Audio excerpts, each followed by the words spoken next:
نعرہ لگاتے ہیں ہم اہل سنت، تاج شریعت، تاج شریعت۔ بسم اللہ الرحمن الرحیم۔ مشکوٰۃ شریف کے تعلق سے درس دے رہا ہوں۔ چونکہ مشکوٰۃ شریف کل شروع ہو گئی ہے، جس میں میں نے مشکوٰۃ شریف کے مصنف کی مختصر سیرت اور سوانح بیان کی تھی، اور آج حدیث شریف کی لغوی تشریح، اصطلاحی تشریح اور حدیث شریف کی تدوین اور غرض و غایت وغیرہ بیان کرنے کے بعد پھر مشکوٰۃ شریف کے خطبے کا ترجمہ ہوگا، اور اس کے بعد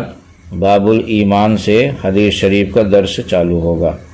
حدیث شریف کے لغوی معنی لفظ حدیث بقول علامہ سیوطی رحمۃ اللہ علیہ ضد قدیم کو کہتے ہیں، اور خبر، ذکر، بات اور بیان وغیرہ میں مستعمل ہوتا ہے۔ عربی زبان میں اس کا وہی مفہوم ہوتا ہے جو ہم اردو میں گفتگو، کلام یا بات سے مراد لیتے ہیں۔ حضرت علامہ سیوطی رحمۃ اللہ علیہ فرماتے ہیں کہ حدیث کا لفظ اصل لغت کے اعتبار سے قدیم کے مقابلہ میں بولا جاتا ہے، اس لحاظ سے ہر حادث کو حدیث کہا جا سکتا ہے، یعنی لغوی اعتبار سے،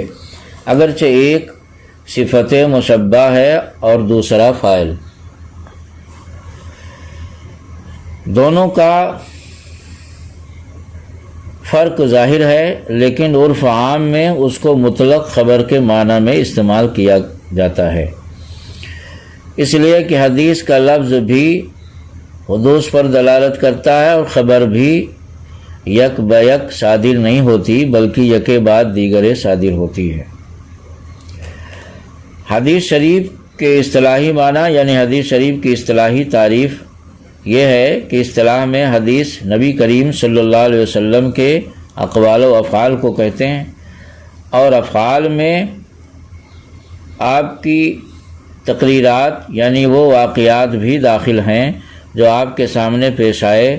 اور آپ ان کو دیکھ کر یا سن کر خاموش رہے،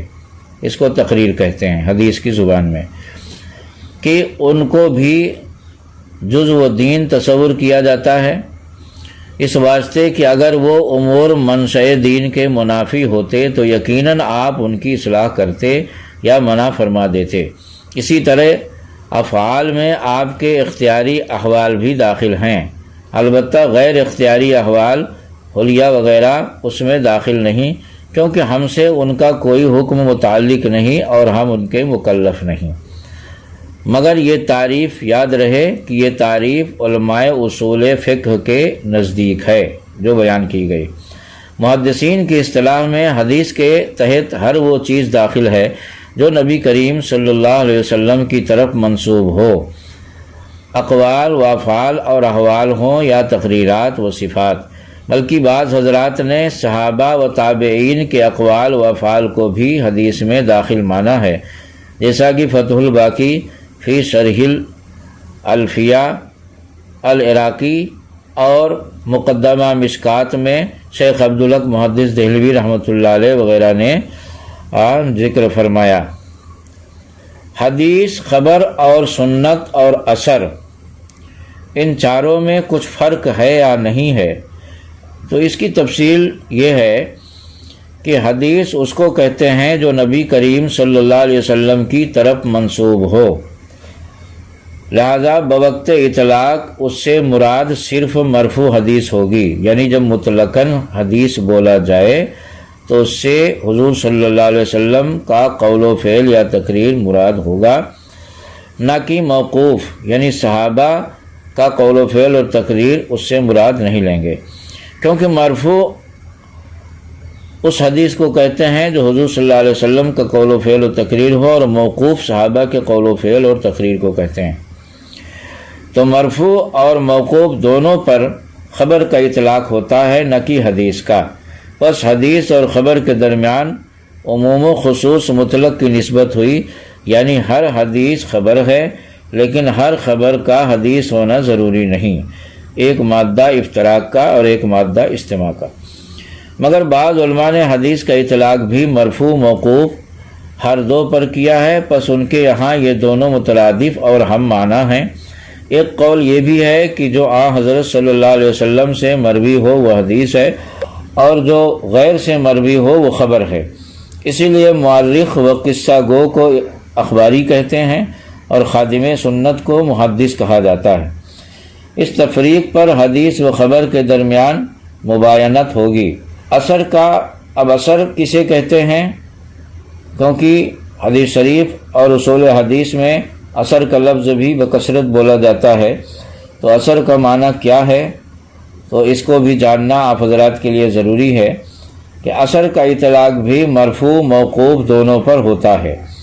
یعنی حضور صلی اللہ علیہ وسلم کے قول و فعل اور تقریر کو بھی اثر کہتے ہیں، اور صحابہ کے قول و فعل اور تقریر کو بھی اثر بول سکتے ہیں۔ تو یہ مرادف خبر ہے، یعنی جیسے خبر حضور صلی اللہ علیہ وسلم قول و فعل اور تقریر اور صحابہ کے قول و فعل اور تقریر کو بولتے ہیں، اسی طرح اثر کا بھی معاملہ ہے، تو اس اعتبار سے یہ خبر کا مرادف ہے۔ لیکن فقہائے خراساں موقوف کو اثر سے اور مرفوع کو خبر سے تعبیر کرتے ہیں، یعنی فقہائے خراساں کے نزدیک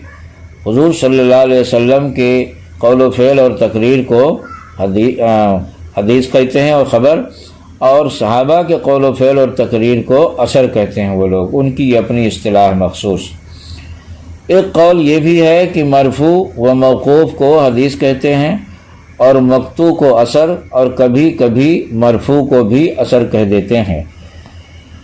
اسی لیے امام طحاوی، یعنی اس اصطلاح کے اعتبار سے امام طحاوی رحمۃ اللہ علیہ نے اپنی مشہور و معروف کتاب کا نام شرح مانی الاثار رکھا ہے، حالانکہ وہ احادیث مرفوعہ اور آثار صحابہ دونوں پر مشتمل ہے۔ اور امام طحاوی رحمۃ اللہ علیہ کے مشہور شاگرد امام طبرانی کی ایک کتاب تہذیب الاثار ہے، جس میں صرف احادیث مرفوعہ ہیں، روایات موقوفہ تو طبعاً اس میں آ گئے ہیں۔